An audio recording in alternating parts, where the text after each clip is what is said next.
After the death of the Prophet, may God bless him and grant him peace, the enlightened city lived through days of sadness and shock, but Abu Bakr Al-Siddiq, may God be pleased with him, hastened to strengthen the believers, and called them to maintain the unity of the ranks and continue the call. Abu Bakr Al-Siddiq had only one option to ensure the stability of the nation: confronting the tribes that had apostatized from Islam. With this decision, he decided to start the Ridda Wars, declaring that he would not allow the stability of the religion to be shaken. Abu Bakr al-Siddiq ordered the armies to be prepared and assigned a special task to each commander.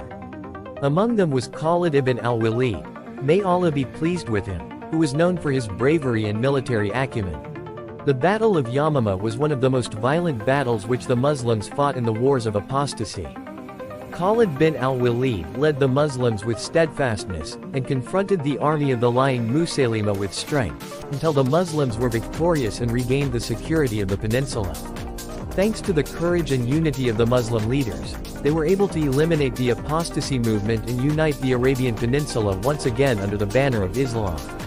The ambitions of Muslims were not limited to the Arabian Peninsula only. After the situation stabilized, Abu Bakr al-Siddiq sent an army led by Khalid bin al-Walid to conquer Iraq, paving the way for the spread of Islam in the lands of Mesopotamia.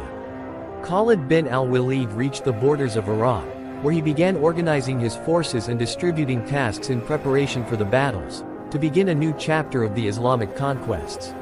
In his first battles in Iraq, Khalid bin al-Walid faced the Persian army in the Battle of al-Salasal.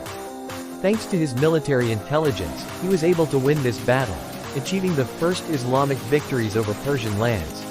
With the end of the Ridda Wars, Abu Bakr al-Siddiq focused on unifying the tribes and strengthening the foundations of Islam in the Arabian Peninsula, in order to achieve stability and security in the Islamic nation.